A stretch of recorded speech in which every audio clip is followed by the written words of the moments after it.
Hey there viewers, thanks for joining me again on another update. If you saw the video pop up earlier on and see it's gone, um, there's a reason behind that. It's because I put some music on it and it was very annoying. Um, so I thought that's not good enough, it's distracting, so it was playing in the background as well, but a little bit too loud. So I thought, you know what, forget that idea, take that music off, it's a silly gimmick anyway, so I don't bother with it. So I've been back in and took it off. Um, and deleted the video altogether. So I'm going to do it again, but I'm going to make it quicker, more to the point, um, because what I keep doing on these videos, as you're probably aware, is going over old ground, even once I've done the new update. So I'm just going to stick to the new update and just tell you a bit about why I did it. Last night I was trawling through the forums for Excel formulas and VBA codes. Yeah, it's a good Saturday night, isn't it? And what I came across was somebody asking, is there a way of setting a reminder automatically for tasks that are due today or even upcoming tasks? And I thought, hey, that's a good idea, fella. I'll have a go at that. I can put that, I can utilise that once I get it on this dashboard. So that's what I did. I looked at some VBA coding examples that they got on, and it was cracky. It was horrendously long foot, and I couldn't make head or tail of it. Of where you edit this, your comment that you're going to put up there. There, when they run the macro, it just came up with reminder due. Well, reminder what? It doesn't tell you what. So I like to personalise the message. So I thought, okay, what I'll do then is I'll do just a simple Excel formula with a bit of conditional formatting on it. Job done. Admittedly, because I'm not 100% proficient in Excel formulas, it took me about half an hour to get it to work right, but we got there. So let's jump right in and have a look at where we are. So if we've got a meeting, well, we all have meetings. I've got a meeting coming up on the 27th of July, which is oh my lord, it's my annual appraisal with my boss. Ain't that gonna be fun? Well, it will be for me. Anyway, so if we now change that date, it's amber because it's upcoming, and that was my first attempt, but I thought, well, I'll leave it in, it's quite good. But the reason why I wanted to go a stage further than that was because I wanted it to come on the home page, because I might not see it there. I might not visit that planner on that day. I might just go into a task manager or something like that, or just to enter something on the risk assessments or on the incidents page. I might not come to the meeting page every day, and I wouldn't see that reminder there. That's relying on you coming into the page every day to see it, and that's just not suitable as far as I'm concerned. So if you go back in and we'll change it to today's date, which is the 25th of the 7th, that will then go red because it's today. We go back to the home page and it says there, you have a meeting scheduled today. If you go to your audits, exactly the same thing. Change the date from Friday 30th to the 25th of the 7th, which of course is today. That will go red also. Go to the home page and it says you have an audit scheduled today.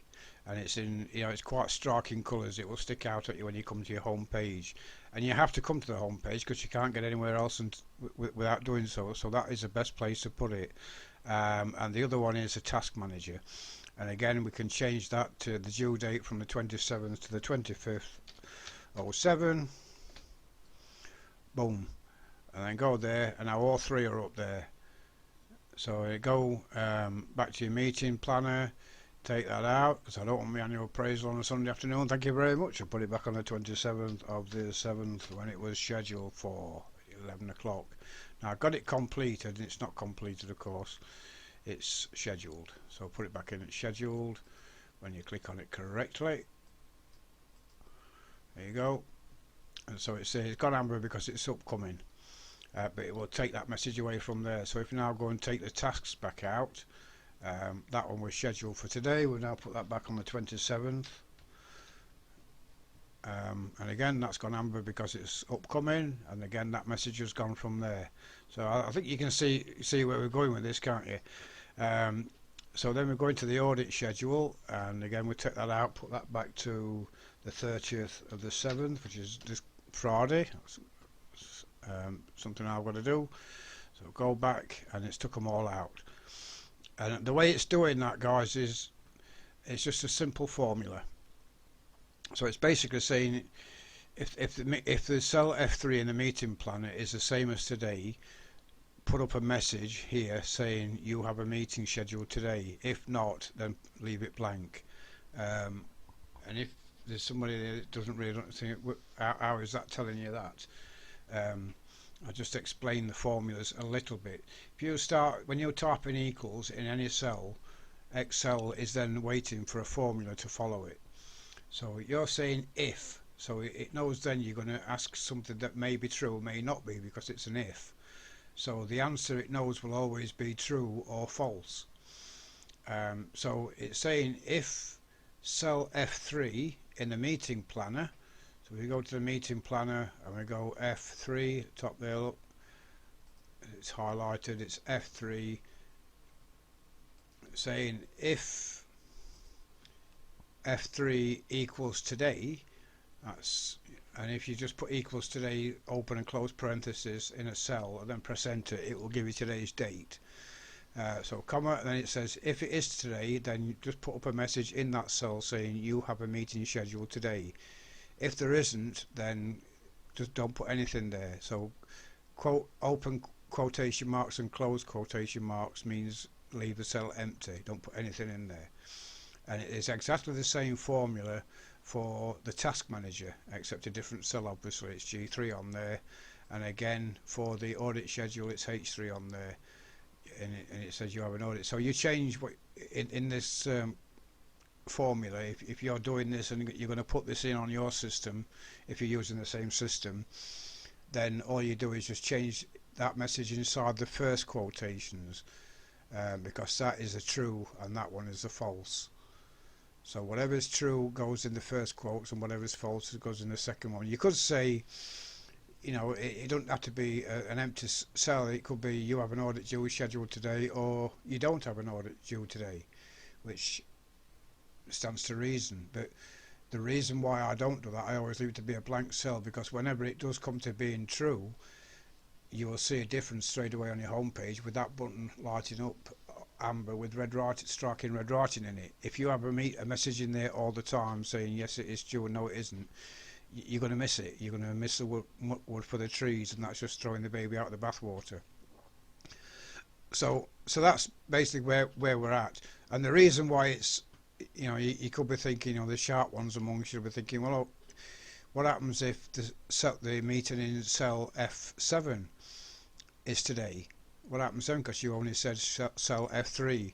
Well, the reason for that, if you remember, we've got a sort feature, and I did say I weren't going to go into it, so I won't, but we've got a sort feature. So whenever you put a new task in down here, it puts it in nearest date order. So if I put that in for the 26th of July, it would move it up to there, in front of there, and then that would be the next upcoming meeting.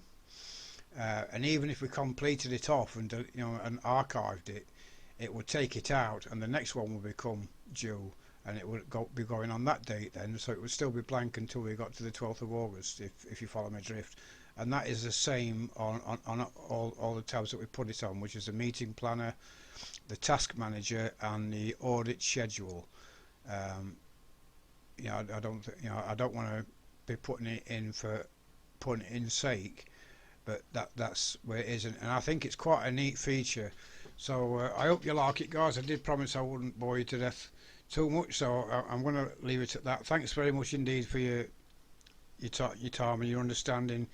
If you've got any feature in the back of your head that's coming to your mind while you've been putting your information in on this, then please let me know, and I'll see if we can put it in and do a video on it and see how it looks. And likewise, if you want the latest version, just email me at stevewiles@gmail.com, and I'll gladly send you another one. I've already sent a few out, because I've got this system is now in my organisation, anyway, as far as I'm concerned, is up and running, and I'm using it to record live data. So all our, like on our safe days we've got here, that is actual data from the beginning of the year, rather than just generic information. The only thing that isn't actual data is the audit score, because we haven't done them yet. they're all coming up, as we can see. As soon as we go into the audit schedule, they're all coming up. So we haven't done any, but I've left numbers in there just so that it does actually give a figure and not a blank screen.